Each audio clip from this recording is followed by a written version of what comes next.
Morning, everyone. Welcome to the May 14th, 2024 meeting of Henderson County Fiscal Court. We are glad you're with us. And for those watching online, we're also glad you're watching. We begin, as we always do, with an invocation. Reverend Gary Chapman, one of my favorite members of clergy in all of Henderson County, is here to lead us in prayer. Please stand. Thank you, Judge. Let us pray. Almighty God, we pray today for those everywhere whom you have entrusted with power and responsibility.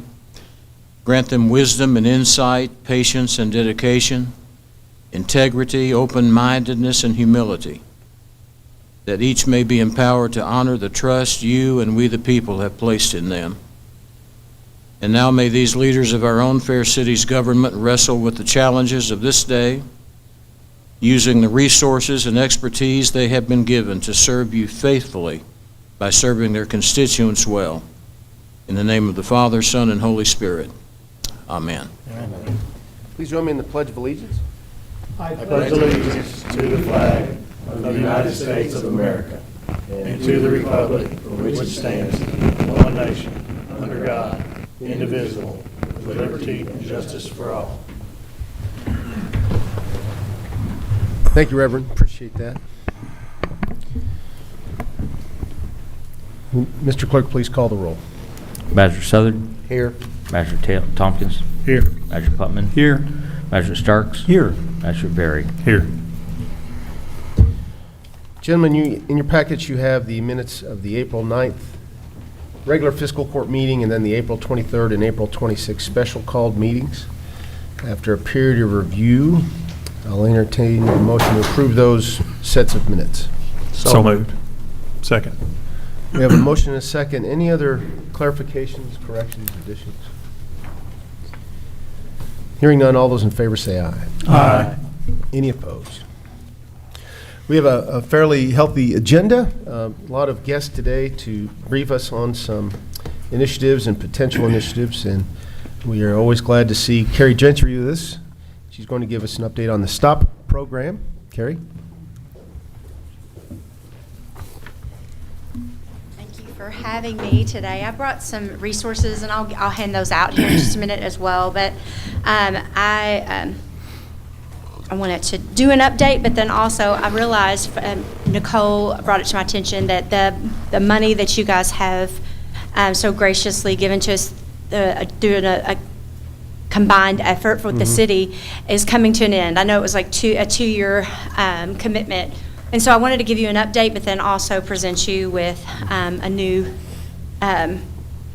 project in addition, along with the STOP project. So we have navigated the complex landscape of drug overdose in our community. It's made significant strides in saving lives through the distribution and use of Narcan. While the intervention has been crucial in addressing immediate emergencies, we recognize the need to expand our efforts towards comprehensive drug awareness and prevention.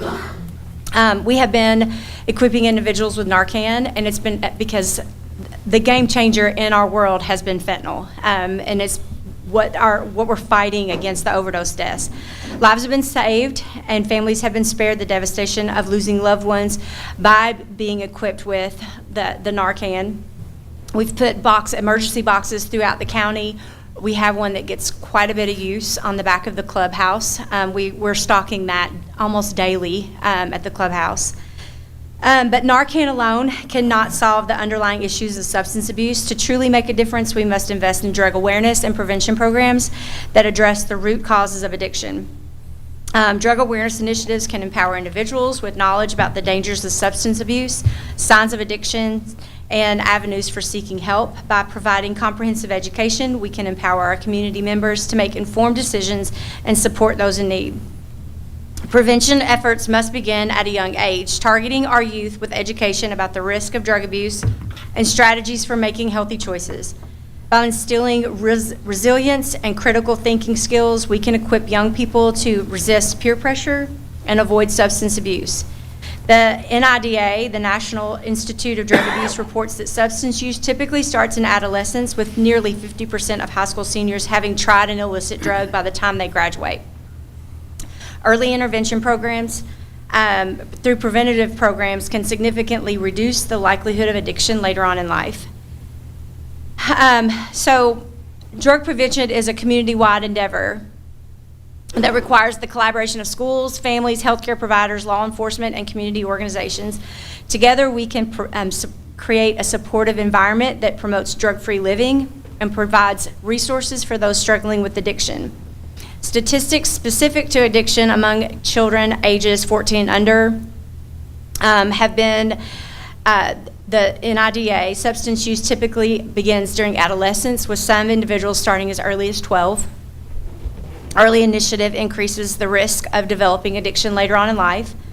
Like I said earlier, alcohol and drug use, the Monitoring the Future survey conducted annually by the NIDA found that in 2020, approximately 4.2% of 8th graders reported using alcohol in the past month, and 3.3% reported using illicit drugs. I would say that number's probably higher now, but that was the most recent statistics I had. Of course, they're vulnerable to peer influence, and risk of early onset use is high due to family academic failure. Sometimes they'll begin to seek out acceptance somewhere else. Delinquency and mental health issues. Prevention efforts aimed at delaying the onset of substances use can have significant long-term benefits for children's health and well-being. Of course, through parental influence, so having our parent education programs can help lower the child's exposure to substance use. And I could go on and on. I have like pages here of things that I wanted to share and just talk to you guys about. But we also, I think the initial part of the STOP program was to talk about getting Narcan out and to prevent the overdose. And we're doing our job. The overdose rates being reported have lowered. So Narcan has been instrumental in saving lives, but our work is far from being over. By combining the immediate intervention of our Narcan with comprehensive drug awareness and prevention efforts, we can strengthen our community's resilience against the opioid crisis, and together we can build a healthier future and safer future for all. I always say we can no longer say it's not my child, not my neighborhood, not my problem, because it's everyone's problem.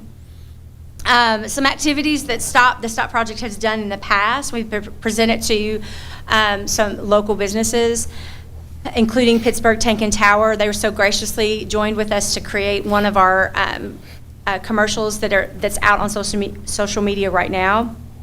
We supplied city and county with Narcan. We've collaborated with River Valley, Brightview, Matthew 25, Henderson County Schools, AKZ, and other community agencies to create awareness about overdose and addiction prevention. We've established a new curriculum and education program that we actually launched at South Middle School about a month ago. And they want us to start doing that every term. So we're going into South Middle School and North Middle School starting next school year to do a program with kids about prevention, peer influence, and what to look for if their friends are struggling with addiction. We've established our parent education night. We have our next one that'll be coming up in September. We distributed on TriFest. This was very popular.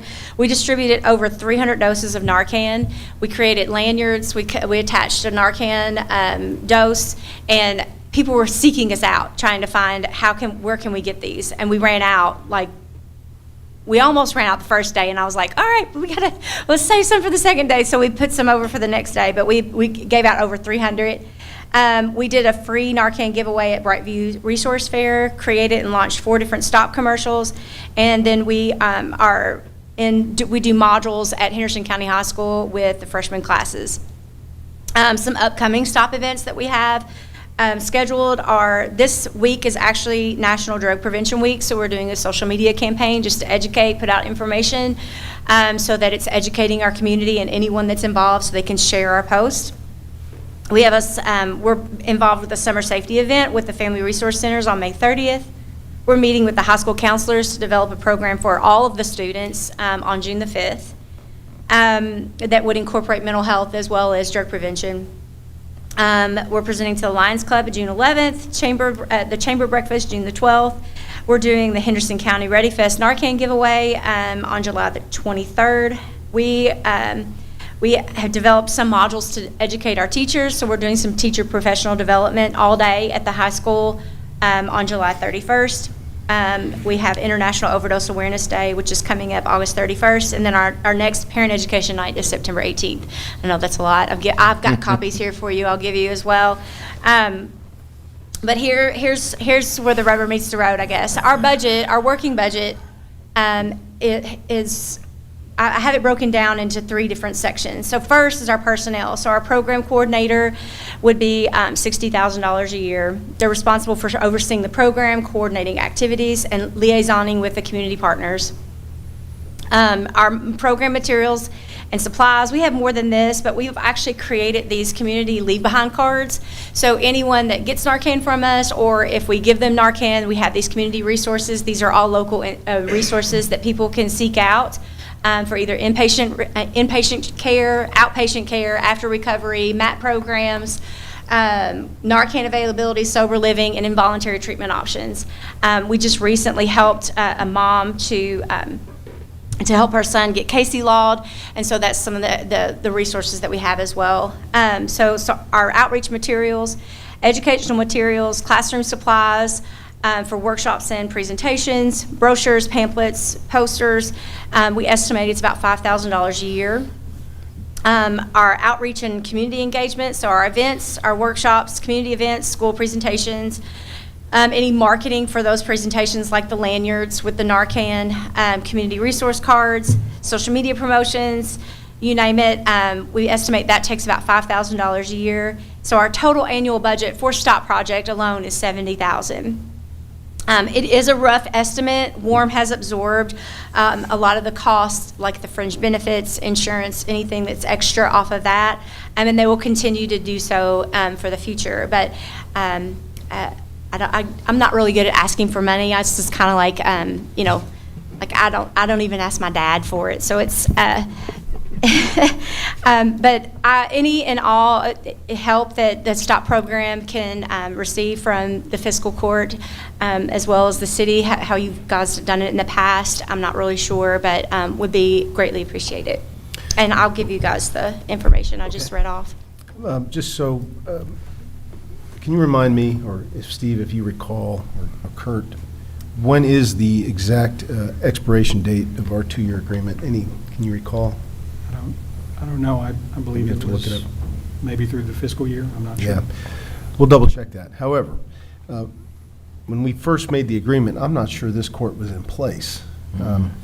So it was a 2-year pilot program paid for through our opioid funds to improve education. This was after we had a rash of young people who died of fentanyl overdoses, and Dale Seitz and Nicole Fields from Warm Center were alarmed, rightly so, and pulled a meeting of city and county leaders together to figure out a way to combat that. And this pilot program was created out of that.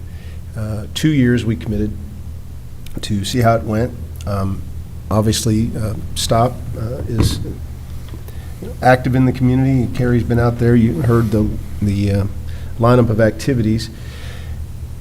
What I would propose is you submit to us a request, and with the court's, informal approval, I can tuck that into the budget under our opioid funding, and when we get around to voting on it, and when we have the workshop on the other nonprofits, we can include discussion about this if you want to. But if you want to send us a detailed budget proposal, again, this is very much limited to opioid funding and that money. And we're going to talk a little bit about, we just got a second round of opioid funding that was over $122,000. So as Steve knows well, figuring out the best way to spend that money and adhering to the very strict guidelines around it has been a challenge, but this ticks all the boxes. And Sounds like a great place to start for me. Judge, you asked the timeline on it. It's probably been close to 2 years It's since we've coming up, done this. yeah. 'Cause I remember Tim and I Mm-hmm. think, Keith, you was there, wasn't you? No, I think it was Tim and I. Me and you and the judge. And the judge, yeah, so when we agreed to that, yeah. let us research that. If it's coming up at fiscal year, we'll get on it. if we agree to, move forward. I guess we have to have a conversation with the city, too. You're going to see them this afternoon, I would suspect. I am. Yeah. Mhm. Yeah, so please submit that request, and we will consider it. We are going to be having first reading of the budget, hopefully, the new budget, second meeting here in May. So your timing's good. And again, we won't be spending any money out of LGEA in addition to what we already budgeted. This will be opioid money, and I believe in that opioid funding. We really haven't budgeted much in the way right now, although we anticipate more revenue. So what was budgeted, I think, was already going to them, correct? I think that's correct, but I want to make sure that they have a bit of a new request here, which may involve a little bit more money, so we'll double check that. The other thing, too, is there's a lot of flux, and this really doesn't impact you at the moment, but there's a lot of flux in how much we can expect to receive. There's a lot of moving parts with some new lawsuits or potential lawsuits. Figuring out how much that's going to be has been a moving target, and we're just guessing at this point. And Carrie, with that written request, if you can add in, you had a long list of things. If you can add in some data, some numbers about impact. Like you mentioned, a lot of places you would go where other people organize, like resource fairs and things like that. If you could put in the number of events that STOP has actually organized themselves, what sort of attendance is showing up at those, like number of Narcan doses distributed, the number of overdose runs annually by first responders since STOP has been in place, those sort of things to show not just the activity, but potential impact as well. Absolutely. I think that would be helpful. And you mentioned Casey's Law, and I think one of the real holes that we have in Henderson is an organization to really shepherd people through the Casey's Law process. We have a real issue with people being able to find medical doctors to do the evaluations. If STOP could partner with a medical doctor that would be willing to do those evaluations, somebody that could actually really understand Casey's Law, that would be really helpful in that process, because they've changed Casey's Law to make it where the standard is much higher.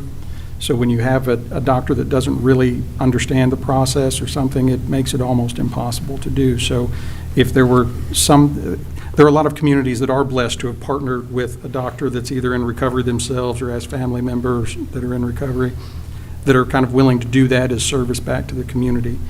If you all can help identify somebody that could do that, and that those petitioners can be pointed toward, I think that could be great, because I mean, I've seen Casey's Law change lives, but it's so much harder now, and if STOP could kind of come in and fill that gap, it would serve a really, really important role in saving some lives.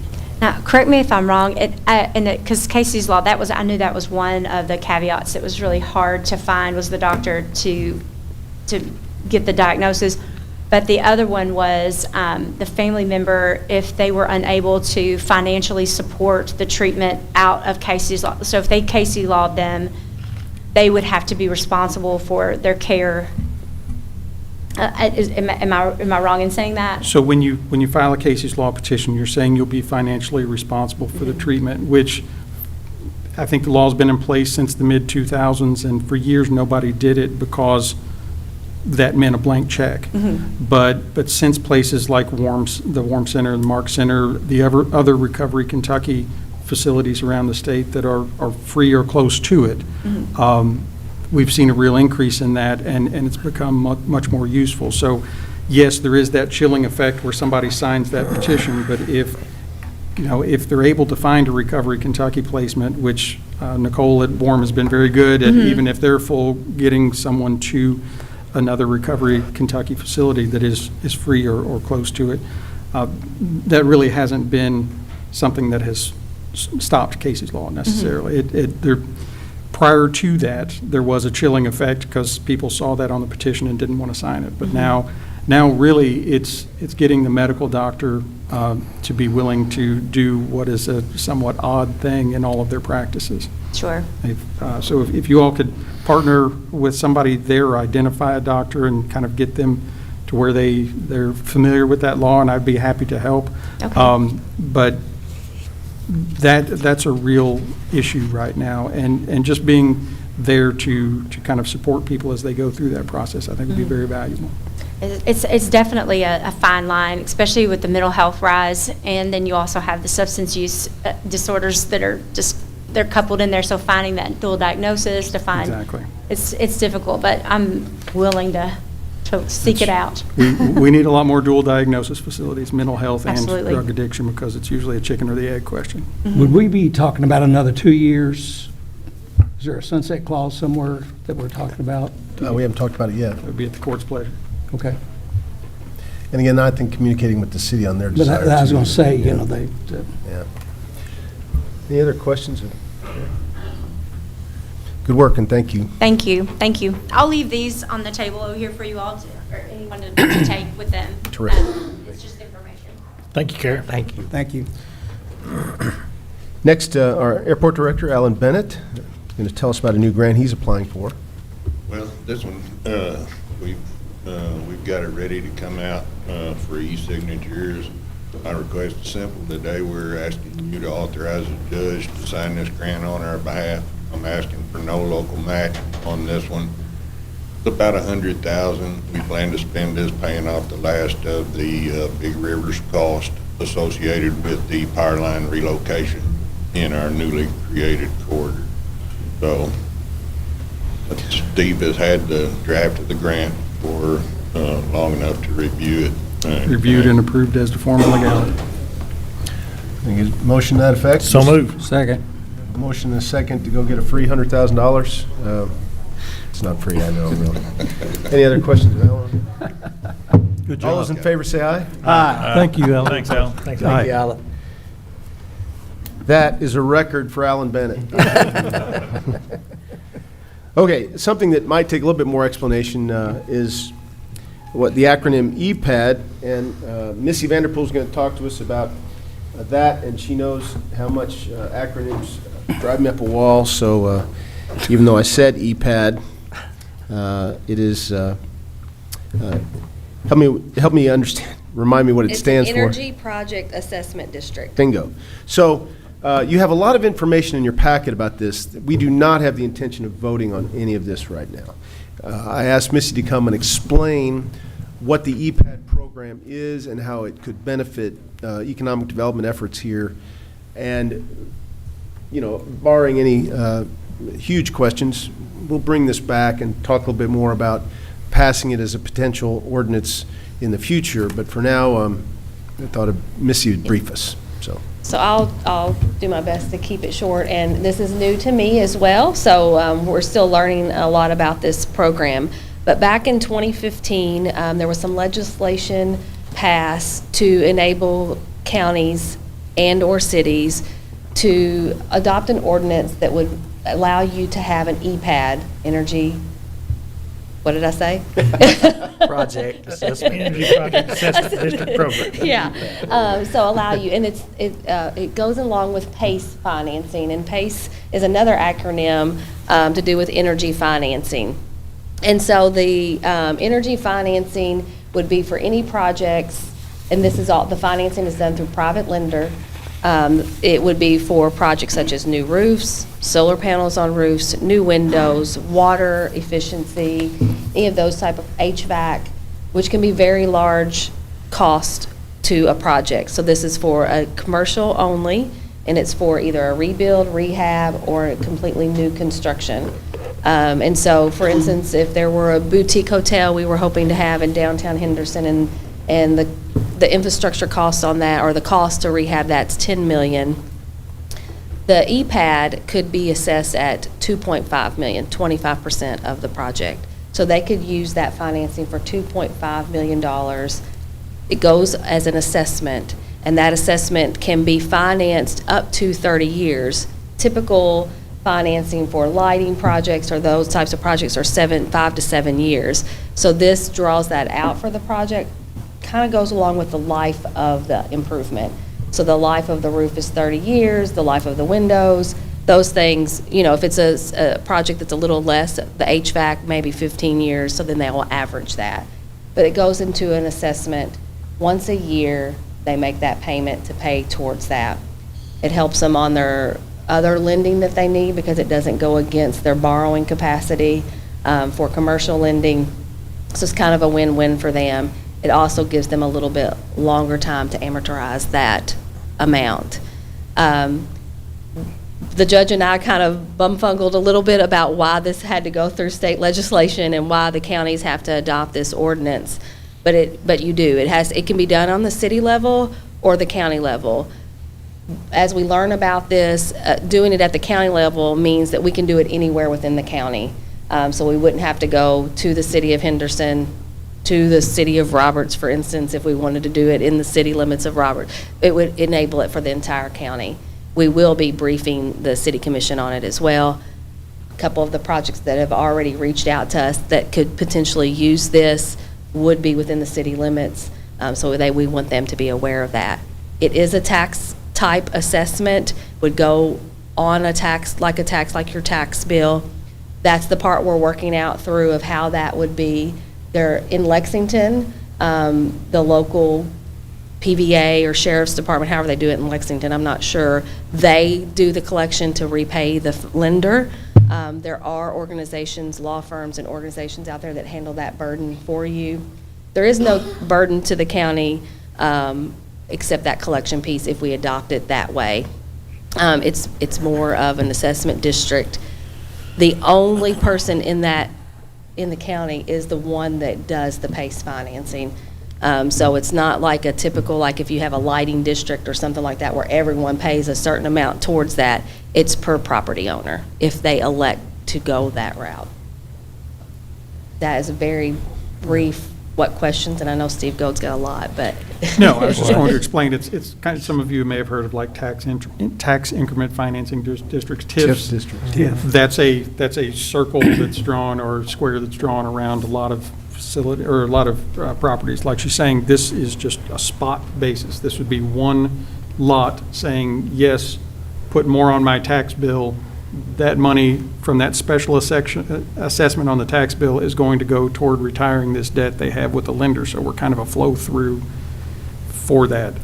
It's a little odd, and why they would put governments in the middle of this is bizarre, but that is the way they wrote the statute. And it is a tool that's available that would be helpful. If the county does decide to pass an ordinance to allow this, it can be something that's administered, either we can administer it locally. It can be, if you go into it with other cities or counties, it can be administered on a joint or regional basis. Or you can reach out to a third party to do the administration, which is what this PACE organization that has been referred to. They're actually a wholly owned subsidiary of a law firm, and they do the administration of some of those things. But there are probably multiple agencies that do that, but I know they're the one that has been the most out there and out front in the marketing of it right now. So when you say we can administer it, you're saying we would loan Joe Blow? No. It basically do the paperwork to do the assessment and everything. It's not there's a third-party lender involved. Like, There's a let's say PACE there's lender. a bank. Yeah. Okay. There's a bank. Okay. And just keep in mind, when you say PACE, Stuff's you're clear as referring mud. specifically to one. All we would do In would other, be. Private in other collect states, they that. call it PACE instead of Right. EPAD, and so that's why I keep saying that. So the EPAD, there are lenders, and they call them PACE lenders. So there are lenders, banks that are approved to do They this would type do of it, lending. the loan approval. Okay, so fast forward into, okay, little Joe's didn't make it, and now they're not paying their taxes. That lender will that lender get the building and have to assume that tax debt? That would go to, my understanding, Steve, correct me if I'm wrong, is it would be like a master commissioner sale of it, like you would a tax lien. And then there's going to be other lenders on there, but it does take the priority. So the way it's been explained to us, and we're still learning about it as well, the way it's been explained to us is, let's say it's $2.5 million and the total project's $10 million. and they don't make it. They haven't had very many of those. COVID it was just getting going right before COVID. But many times the bank would buy out that portion of it. And So they would own 100% of the, Steve, you said something like a TIF. Now, with the TIF, we would forego our portion. Right, it's the different than that. taxes. This is not that. This is added on top of their On top regular of it, tax okay. bill. So basically, just think of it as they're running their mortgage payment through the taxes. so It's we're out very nothing bizarre. other than time. It is a loan. They- It is a specially they- constructed loan. And it's paid through an additional assessment on their taxes. So it's a tax, so it's secured.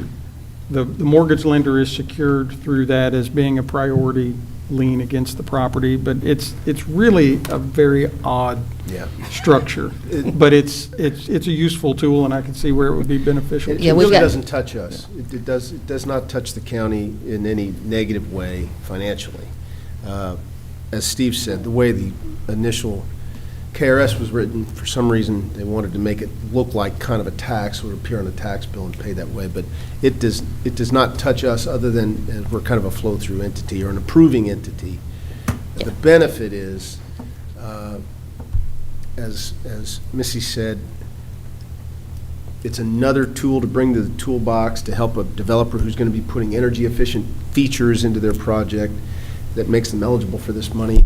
It, as we describe in economic development, it stacks on top of other benefits, whereas other types of financing, and Missy, correct me, if you're applying for certain tax waivers, sometimes extra revenue on the side can maybe potentially hurt your ability to get a full kind of tax waiver. This does not have that same impact, which makes it very attractive.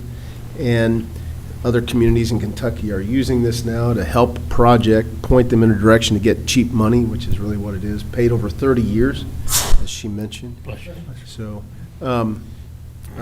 it's a relatively new feature. It is weird that it kind of flows through the tax bill, but in the end, it doesn't touch us as a county. So will there be an administrative fee for us? Some counties are administering it themselves. And we're working on the research of that, of how what counties are doing it that way. I do know Lexington is doing it that way, and we're researching that to see how that's working. But I'm operating under the assumption there would have to be an administrative fee. That was going to be my only question / Because there's companies that do If it. we did manage it, then we would get some type of administrative fee.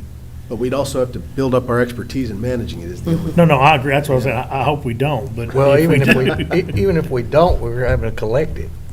There's still some administrative costs there. It's kind of a relationship, direct payment to banks for the, whatever lender is. It's the origination that would be the hardest part of the administration, I think. But right now, it's mainly being used in Louisville, Lexington, Northern Kentucky, those areas.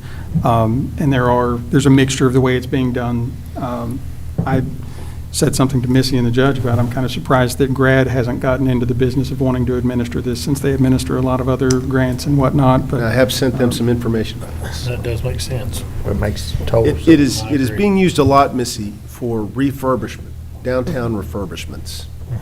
That's why some of the biggest cities and areas are hopping onto this, because it's another way to help get that done. It's really, I'm excited about the opportunity for developers. It's really helping the thought of it for some of our locals. It has been brought up to them. Some people that are looking at some local development, it had been brought up to them by some of their consultants. So it was just good timing that we had been at a session at KAD. That's the Kentucky Association for Economic Development, and that was a session that we sat in on. So timing was good of it for that. And as the judge said, it's just another tool for us to offer, I see the potentially benefit. offer. I think it makes sense. Yeah. Is it only for commercial? I mean, this courthouse could use some new windows and better roofs and I don't things think, I like don't know, that. it is for commercial only is my understanding. I know it's not residential, so I don't know where that falls in it. It is not for residential, I know that, but Gotcha. everything I've talked about has been for commercial. I think multifamily residential Yes, 'cause that- development yes. is something that most counties have been doing, but. Yeah. Okay.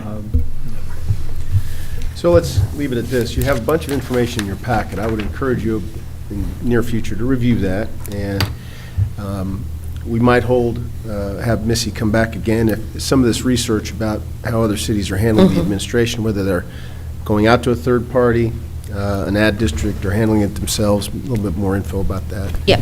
And then revisit this. We would have to pass it as an ordinance per KRS requirements, but could be very helpful. Anything else? I have nothing else. Okay. Thank you. We'll see you in a bit.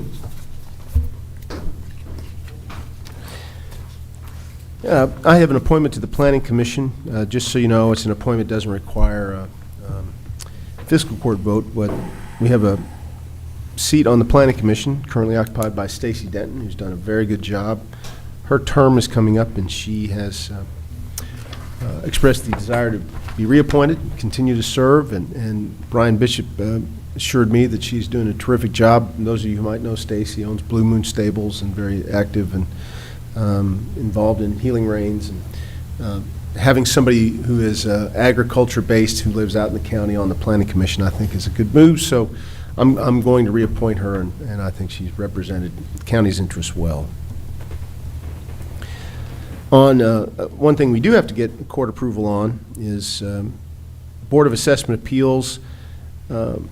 We had a resignation by Richard Kirby last year, and Howard Moran, former PVA, very versed in assessments, agreed to finish his term, and in the end they didn't even have any appeals, so it was easy duty for Howard. That spot was still open. I reached back out to Howard to see if he would continue to serve in that capacity. He said he would. I can't imagine a qualified person to sit on that panel than Howard, and I appreciate him being willing to do this. We have had a fairly substantial shift in assessments. Many of you might have gotten your assessment. The good news is property values are going up, but anytime it climbs up like that, we tend to have some people who want to maybe appeal the decision. So there could have some activity in their appeals process. So having Howard on that panel, I think, is a good idea. So I would entertain a motion to reappoint Howard Moran. I'll move to make that Board of motion. Assessment. We have a motion. Yeah. Second. And a second. Any other questions about that? All those in favor say aye. Aye. Any opposed? Thank you. I'm going to ask Eric Higgs to come on up to the podium. He's going to tell us some good news about some grants he's getting and some grants he's applying for. Morning, everyone. Morning, sir. So the 2025 waste tire grant, it's a $4,000 tire grant that we get every year for help with the cost of disposal of waste tires. Fortunately, this fiscal year, we also have the 3-day tire event coming up next month, which will help us not have to pay anything out of pocket. Normally, when we don't have the state has this on a 3-year rotation for these 3-day events. Normally, like last year, I believe we got the $4,000 grant, but we also had to spend $8,000 out of pocket to dispose of waste tires. We generally do. Thankfully, like I said, this year we've got the waste tire event coming up, so that's going to save us a little bit of money there. The 2025 Kentucky Pride Grant, we recently applied for a new glass crusher and a mobile forklift ramp.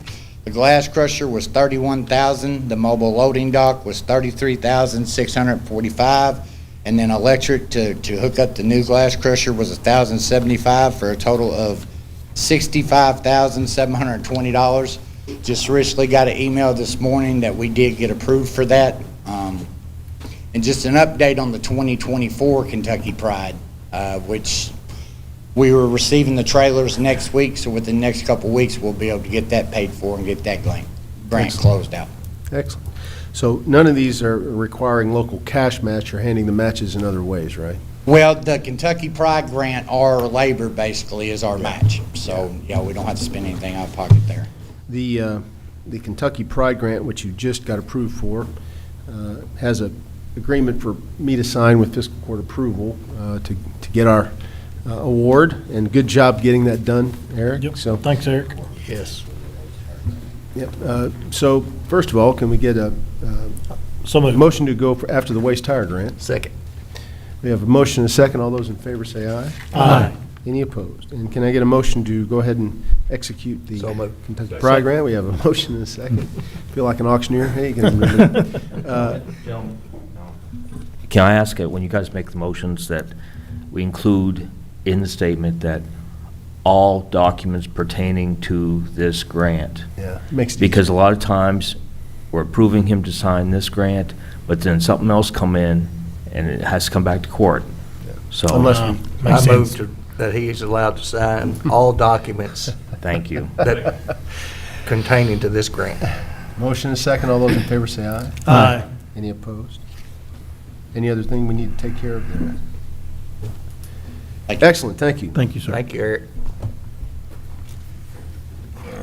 And that is the truth. The paper trail tends to get longer than you think. Nick Stallings. Couple, three items with the road department. All right, with it being summer, we're, we get our part-time people, typically for parks. We also had a recent application process for a truck driver, and that was filled. That was David Alton. He is going to come in as a truck driver. He's got CDLs and a lot of experience driving trucks. His current job is not conducive to his time schedule and things. So this job is, and he'll be a good asset for driving trucks and things, and possibly moving up to equipment, operating equipment, because he's got that background too. So his starting pay is $19.50 an hour. After probation, it'll move up to $20. In parks, for our two summertime employees, we got Noah Johnson and Jose Nicholas. They are both starting at $14.50. They will be at, and then at July 1 is when we move up to the new pay that was put in the budget. So until July 1, they'll be at the $14.50 pay mark. And we also had I talked with the CTE lab principal at the high school, trying to get back on that program to get mechanics, welding, engineering students to come over and possibly start doing some co-op with us. And we did receive an applicant that wants to do the mechanic. He's in mechanic classes right now. He's got a lot of experience in diesel work. His granddad owns a diesel shop. So that could be a good asset to our program for him to go through co-op. We're also going to hire him for summer work and then continue on through co-op. And with great possibility of him, continuing work after high school. We had a recent applicant do the same thing, started as summer work, went through the co-op program, and then actually became a full-time mechanic. So that's what we're trying to do here is capture these kids right out of high school, showing that they can, not necessarily have to go to college. They can get some equipment experience and get some, pass a few diesel mechanic schools that we have, a lot of stuff's online that we can get them, and then get those certifications, and then we won't help the road department out. So is that student going to be hired and paid part-time? Yes, part-time, that'd be $14.50 again, that's our part-time pay. And what's his name? His name is Logan Smith. Logan Smith, okay. Did you get that?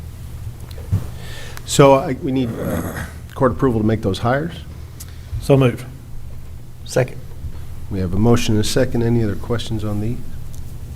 I think it's great that he's reaching out to the school. That's Absolutely. Great use of resources, local resources, and rewarding the kids that are working hard and giving them opportunities. I love it. Okay, we have a motion and a second. Any other discussion? All those in favor say aye. Aye. Any opposed? Next item. You have a tractor? Yes, we got, as you all know, we have 3 tractors, 2 arm mowers, which are used to mow the right-of-ways, and we got a large tractor that's with the 15-foot bat wing that we use to mow the 4-star, use to mow the parks, somewhere around 300 or so acres that he mows. He round robins that every couple of weeks. His tractor, he has an older model, and it's got about 500,000 hours on it. So we're looking at getting that one replaced. That I did have money in the budget to replace it. They don't make that model anymore, so we had to obviously get a different model, roughly the same type. And we got the ones with the guards and things on it, since he's going to be doing a lot of off-road mowing, and purchase it, with y'all approval, and that way we can get that together and ready for him to start mowing again. It is a budgeted item. Yes, it's so budget, It yeah. really doesn't need our approval, but I think you want to just let us know that Yeah. this purchase is being made. It's a fairly sizable check, but it's budgeted. Yes. Then, all right, Safe Streets for All grant, you all may remember this a couple years ago. We had to do a local road safety plan that gets updated every year. I updated that this year. And again, it's on our website that people can read it and look at it, what our future plans are is to get this county in order to drive to zero fatality wrecks, serious injury crashes. And this is what I'm working on. The Safe Streets for All is, it's got good potential, which is award anywhere from $2.5 million to $25 million for the work. It's been kind of a hard process for little guys like us the last couple of years, with a lot of the big cities getting it, like Lexington, Louisville, in Kentucky, and then you're talking about New York City. You got places out in California, a lot of big cities. So I've made my recommendations known to different federal highway employees that we've had meetings with, that kind of saying, hey, this is for little guys, right? You're trying to get it to have small counties and small cities use this money to make a road safer. A lot of larger cities, they lose what we want to spend. It's just in their budget. They got they multi-million-dollar budgets, and ours isn't quite that for this extraordinary work we're trying to do. So I'm looking at getting rid of trees, building shoulders, widening roads, moving out ditches, road signs, possibly doing some edge line striping on some of our narrow roads. With that, obviously comes cost, so that's what I'm going for with this grant. It's somewhere around a little under $5 million is what I'm looking for. So again, there's a couple boxes I did check that if they have don't get quite the full funding, anything at this point in time would be in the right direction. So that's what I did this year. And, just want to let y'all know about the grant. And bid request, I guess, is the next thing, right? Mm-hmm. That every year we try to go on the salt auction. It's where KCO gets everybody together in the state, and they'll put together salt. They'll try to go through to depend on how much we need. Last year we didn't need salt. This year we do. I've got it in the budget if it gets approved. So we're looking to fill back up our dome. And again, the auction, the way it's done is, it's a question mark right now, but we just got to get approval to get into it, show up. You need Any other questions on that? I move that he can participate in the auction. Second. We have a motion and a second. All those in favor say aye. Aye. Any opposed? Next is our county road aid agreement. Nick, any comments on that? It's our annual agreement to accept county road aid funds when they become available. There's a resolution in your packet that's quite lengthy, Is there but a it is summary? typical. It's been reviewed and approved as to form and legality.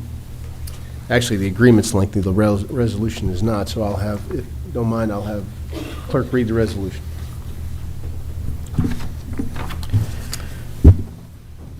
Resolution adopting and approving the execution of a county road aid program, co-op program contract between the Fiscal Court and the Commonwealth of Kentucky Transportation Cabinet Department of Rural and Municipal Aid for the fiscal year beginning July 1st, 2024, as provided in the Kentucky Revised Statutes, and accepting all roads and streets referred to therein as part of the county road system. Be it resolved by the Fiscal Court that the Fiscal Court does hereby accept all roads and streets referred to in said contract as being part of the county road system, And the fiscal court does hereby ratify and adopt all statements, representations, warranties, covenants, and agreements contained in said contract, and does hereby accept said contract, and by such acceptance agrees to all terms and conditions therein stated. And the county judge executive of the county is hereby authorized and directed to sign said contract as set forth on behalf of the fiscal court of Henderson County, and the county clerk of Henderson County is hereby authorized and directed to certify thereto. Motion to approve that? Move to approve. Motion and a second. Any other questions? All those in favor say aye. Aye. Any opposed? And Nick, good news on Green River Road number 1. Yes, it's been a couple of courts since we talked about it, so let's bring it back on the table. The Green River Road number 1, I think the last time we left this is we were going to try to make, y'all were going to make a decision as a court whether to continue to try to get it rebuilt or discontinue that property or that portion of the road. In that meantime, I did talk with Frankfurt and did obtain $150,000 for emergency money to make repairs on that road, since it was a catastrophe on that road and it was shut down. So there's a pot of money that's available. This checked all the boxes. So they did award us with that $150,000. So with that, along with some money through my budget, we should be fairly easy monetary contribution to get this thing repaired. So worst case scenario, another $90,000 based off of worst case scenario predictions, right? Yep. And there are ways for us to even whittle that down a little Yes, bit. Right. yes, there's options, and again, I told you the biggest question mark is the soils. We got our best judgment that we did do the geotech testing, but if we run into good material, then it'll be cheaper. Be cheaper, right? Nick, are we talking about relocating the 50 feet into the? Yes. And shoring up what we have, protecting that, and then there's a couple of pilot programs. I went to a NACE conference, and I talked with a few vendors about some pilot programs on possibly doing some subgrade work, tensar material, or some subgrade work as far as trying to get this to utilize. They haven't really worked on roads that flood a lot, so depend on how our arrangement works or what we see. They're going to do some site visits. We may be able to get some of this material in as a pilot program. That'll free. Free. Yeah, that would be me. End up doing some research and type of reports, but that's no big deal if we can get a lot of material free. Again, it gives us opportunity to try some new stuff out, and again, we get it for free. Yep. And there's some precedent for that in the county. We had a road project a few years ago that involved some new technology in asphalt, rubberizing it a bit, and we were able to pave a fair amount of Old Cordon Road and see how that goes. It's still being observed, but yeah, so we've done this before. And I actually traveled that road this week just to look at that. Looks like it's holding up really well.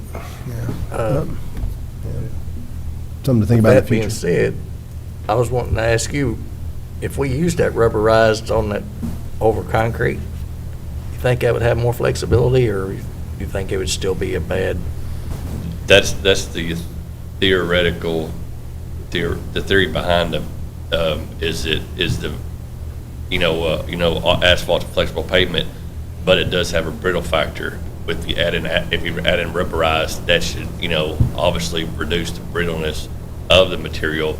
So over time, as it dries out, or cures out with the sun and things, as far as bleeding and bleaching, that it should retain its initial Elasticity. yeah, that's a good word. I'm not sure the benefit necessarily was that it was less expensive than regular asphalt. No. It just had the potential to last longer. Yes, and that's what it does, because asphalt, as I told you before, asphalt deteriorates from the top down. So, environmental factors, the sun, the rain, the cold weather, those kind of things break down the PG binder. And again, that's what impacts the elasticity of the concrete, for lack of better terms. Getting back to So that's what the rubberized does. It should counteract that. Getting back to Green River Road number 1, as we talked about budgeting yesterday, it's our desire to go ahead and budget for this grant. And considering the way that knocks down the cost, including other ways we can shave down the cost, I think we should move forward with this fix. And, also the farmers volunteered to do some of the work if they'll help us, and I think that'll help too. Let the state and Yeah. Nick work that out. I But appreciate I the mean, state I being think- flexible with us on this. Yes. And it'll help people. Yes. So, everybody in agreement on that? So Yes. none of this is probably going to happen at all this fiscal year, in the next month and a half. No, because the first step is to get a surveyor out there, and, we kind of work with Department of Forestry and get their ideals on, where we want to move at, make sure they approved initially. Then we'll do the surveys, obviously, then they'll have a time frame to sign what, make sure they approve everything. We'll do get this recorded. So we're essentially doing a land swap, giving them what we have currently, and then we'll just move over a little bit. So those would be some clerk work done in there. And as we discussed in the draft yesterday, we are accounting for this in our budgets. We need a vote to approve it. I think we may need a vote to accept the grant. Would you check on that? Nope, just ready to go. Okay, I don't think we need a vote. I think. Awesome. Let's get after it. Thanks, Nick, as always, for being creative and trying to figure out how to help us. And appreciate our friends with the state forestry. Hopefully you won't have to attend many more meetings, but thanks for your cooperation. Next, we have a contract that was really good for us to see with Jailer Todd working with KYTC to resume roadside mowing for state roads, which is not only beneficial for the look of our community, but brings in revenue to the jail. Anything you'd like to add to that? No, it's just time to renew it. We do their mowing and pick up trash, and clean drains, and help build I-69 bridge, and whatever they want us to do. Whatever we can do safely, we'll do that for them. And it's just time they pay for our labor for our officers and the meals and the vehicles, so it's good. It's a good agreement, helps the community. Definitely a win-win. And wish we could do a little more, we may in the future. Mr. Gold's reviewed the contract. Reviewed and approved as a form of legality. Any questions about this? More power to him. As far Yeah, as I great know. thing. I love it. Get a motion to approve. So moved. Second. Motion to approve signing this document and any continuing paperwork that might be involved. Motion to approve to sign this document, any and all other applicable documents concerning this item. And we have a motion and a second. Second, yeah. All those in favor say aye. Aye. Any opposed? Thank you, gentlemen. Thank you. All right. You have in your packet the sheriff's regular monthly reports. This is the regular report. Any questions about that? No, sir. That motion to approve? So moved. Second. We have a motion and a second. All those in favor say aye. Aye. Any opposed? Thank you. Mr. Gold, your report. Judge, we've got several checks to turn over today. 3 interest checks, actually, $92, $276.01, $103.83, and a county reimbursement from the state, $3,989.98, bringing today's total to $4,461.82, and fiscal year total to date, $175,854.44. Any questions, Mr. Gold? Move to accept. Second. We have a motion and a second. All those in favor say aye. Aye. Any opposed? Thank you. I'll call up Treasurer Ryder.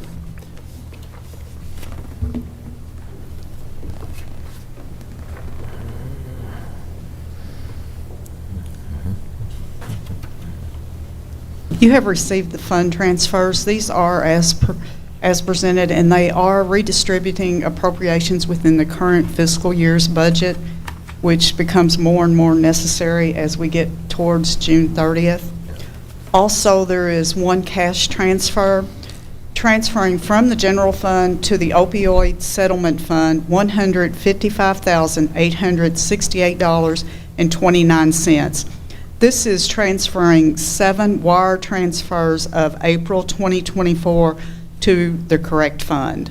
It's actually electronically deposited, and it's deposited into the general fund, which was initially set up prior to receiving direction on opening the opioid fund. So you see that $155,000, this is just a portion of this year's contributions from these opioid settlements. So you see the kind of money we're talking about. I don't think that's going to go down at all. Just wanted to point that out as we go into the new fiscal year. For projects like the STOP program, there is funding available, plenty of funding. So, and that's an example. Any other questions on transfers? Move to approve. I have a question, but it's so when you talk about these different funds, do we have a different account for each one of those funds? Or is it all in one account and then we distribute it out to different? We have separate funds with separate accounts. Really? Yes, and the reason for some of those, it's mandated, the clerk SB 135, that is mandated for those funds to be kept separate from anything else. The opioid fund is mandated, as well as the ARPA fund. And then to go back, your general funds, or your regular funds, if you will, are your general, which is your main operating fund, your Right. road fund, your jail fund, and then your LGEA, local economic assistance. And of course, you have your payroll funds and health insurances that are, those are mandated more or less by the state and DLG to keep separate from your normal operating funds. Okay, thank you. That's all. Move to approve. We have moved to approve the transfers. Can I get a second? Second. We have a second. Any other questions? All those in favor say aye. Aye. Any opposed? Okay. I do have claims from the general fund to the city of Henderson, $1,053,998, and this is for the lighting at the new sports complex, which was approved at the February 13th, 2024 meeting. And this is to come from the distributions to other government agencies appropriation line. To First National Bank of Omaha, which is the clerk's credit card, $1,320.06.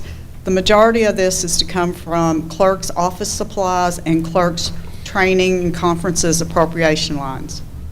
To Flock Safety, $27,000. This is for flock cameras for the sheriff's department and is to come from the sheriff's office supply appropriation line.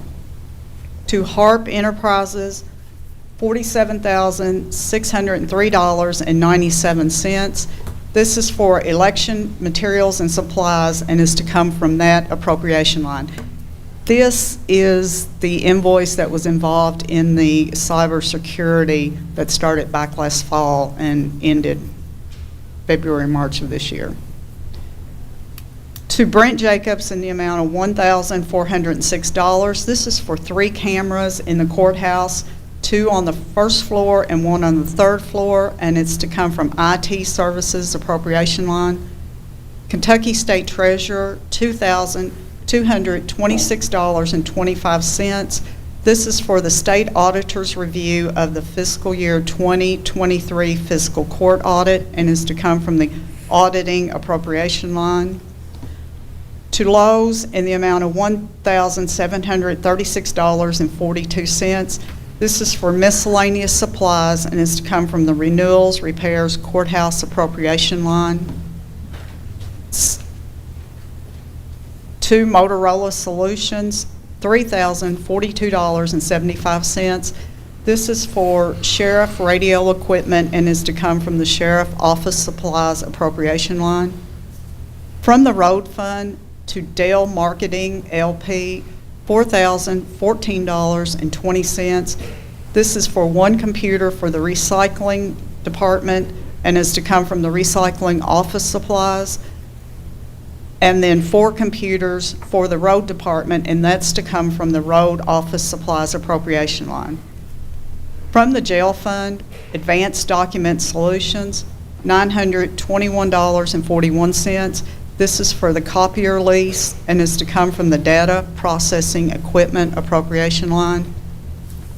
To Hobart Service, $1,661.54. And this is for kitchen equipment parts and is to come from the equipment repairs and maintenance appropriation line. To U.S. Bank, which is the credit card, $2,104.74. The majority of this is to come from the equipment and maintenance appropriation line and the other equipment appropriation line. From the LGEA fund to the Humane Society, $38,000.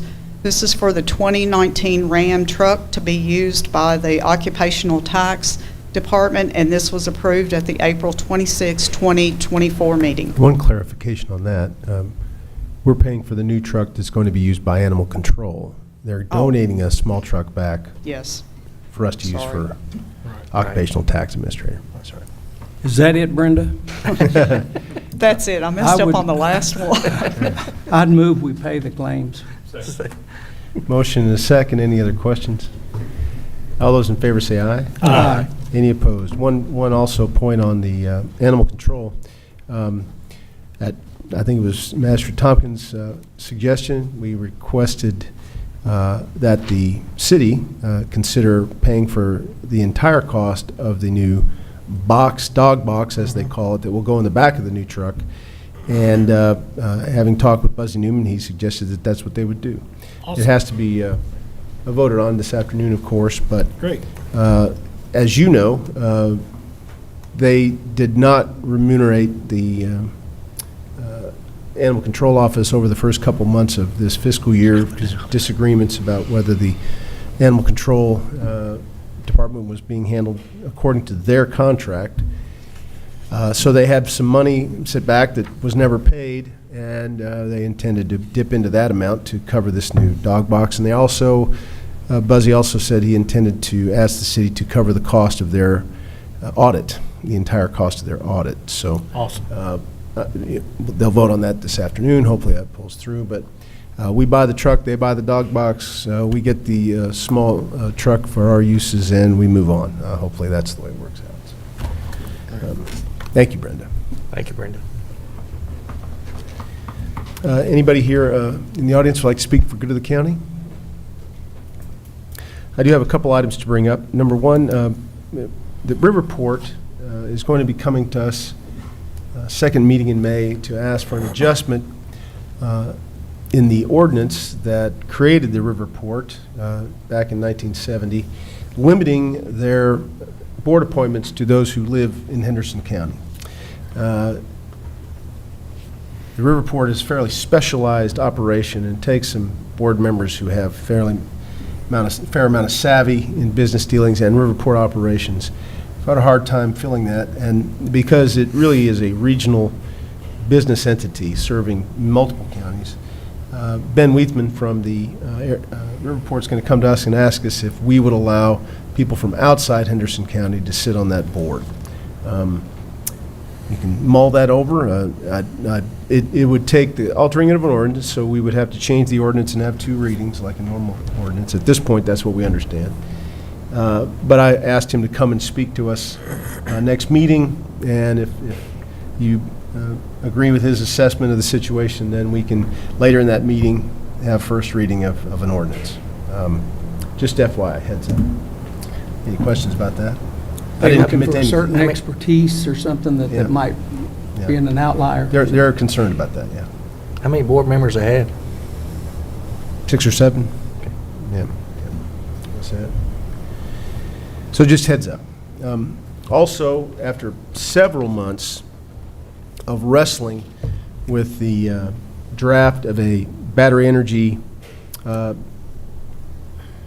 supply system, battery energy storage system, I'm sorry, BESS, battery energy storage system, and using the consultants for about a month of tweaking on that ordinance, draft ordinance and input from Taylor Tompkins and various volunteer fire department representatives and HFD representatives, we have arrived at a draft. There's still plenty of questions out there on the table about various things involving this storage system, and there are various gates to jump through that will bring the details not only of the ordinance, but any other questions that come up about first responders and their responsibilities, their techniques, things like that. The way that we get that process started of having public hearings and also going to site plan where many of these ancillary questions would get asked and hopefully answered if the company wants to move forward, starts with us recommending that we send the draft to the Planning Commission to again start the formal process of public hearings and open questions. So I'd like to get a motion to at least direct the Planning Commission Executive Director to begin that process and take the draft ordinance to the Planning Commission. And I want to clarify that this step doesn't mean that the draft as it's written is the final document. Tweaks can still be made, questions can still be asked, it can be rejected, it can be enhanced. The site plan process also might add other requirements on the company to provide certain training and other items that won't be captured in the ordinance itself, because we don't get into that kind of detail typically in an ordinance, but those safety questions will still have to be addressed by the company. This just gets us to the place where we can actually get those questions asked and answered. Formally, yeah. And get it addressed. In front of the Absolutely. public, that's right. Let the planning commission do their, Right. due diligence there. Judge, so. I'll make that motion, but, when we looked at that thing, when I looked at it, it was like looking at Latin. Yeah. I mean, Very technical. And I'm assuming very the technical. planning commission has got an expert Well, that is going to look at this.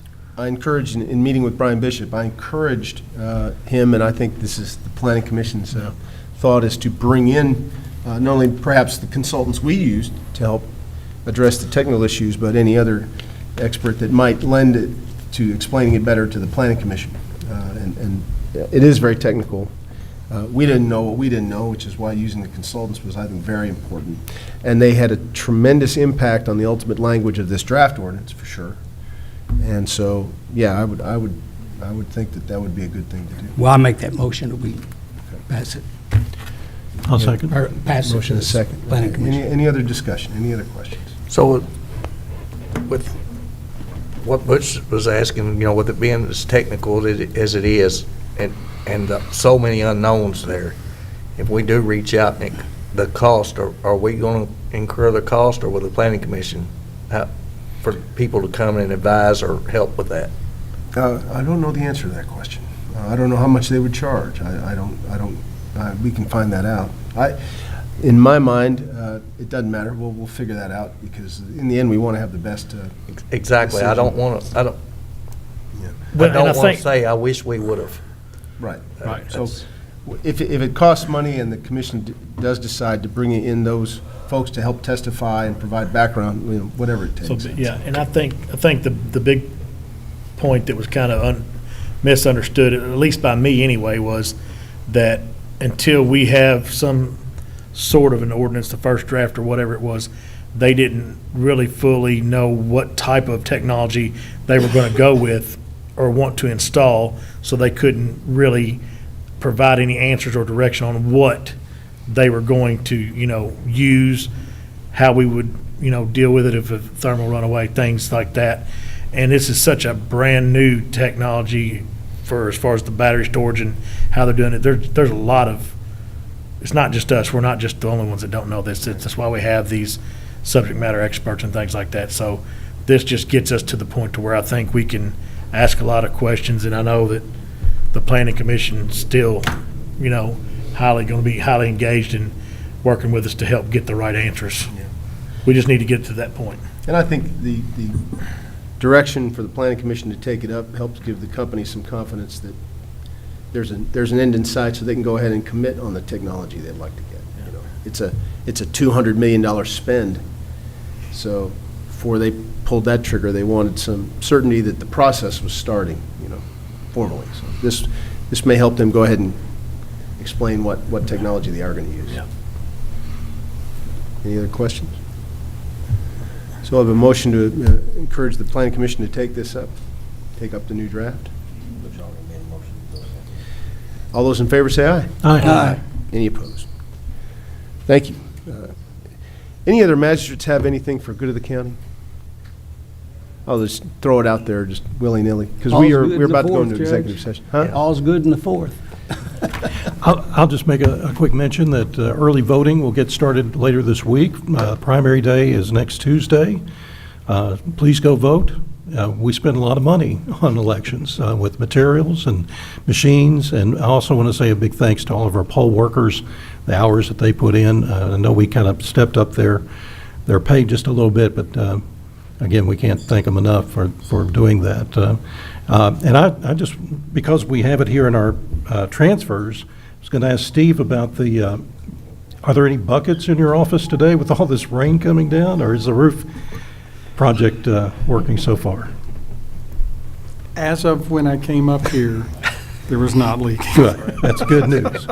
Then all is good. I've been hearing a lot of rain since I was then. gonna say, if it hadn't leaked this month, it's not going. It's not going to. That's good. I'm hoping that's been fixed. Joanne in our office, who's been there for 44 years, I believe, said it's been a problem the entirety of the time that she's worked in that office. So hopefully it's fixed. Knocking on wood. So the ship of county government is sailing smoothly. That's all I have. want to thank Dick for doing the road work. Yeah. It makes it a lot easier.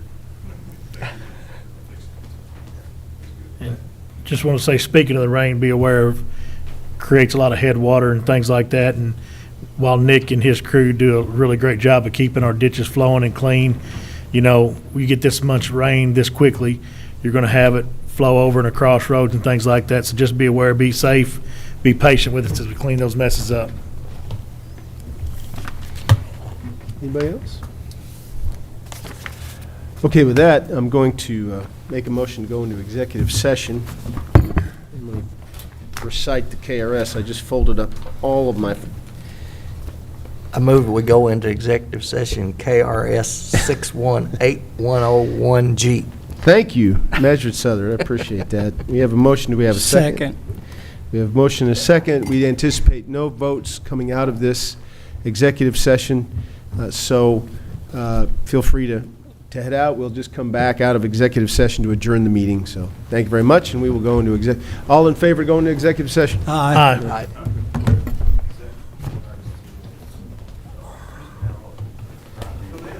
It's economic development.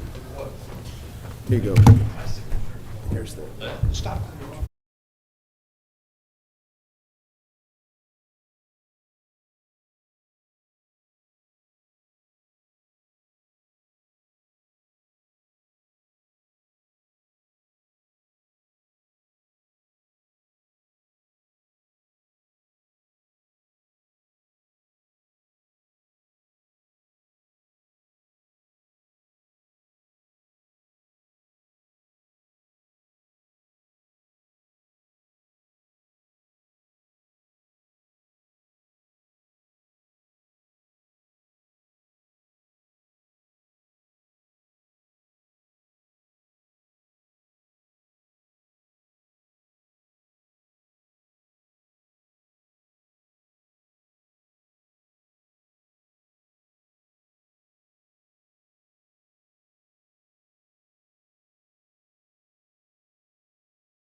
I make a move to adjourn. So we got enough people? He's got to call it back. We got to go back into. Oh, we got to go out of executive session, that's true.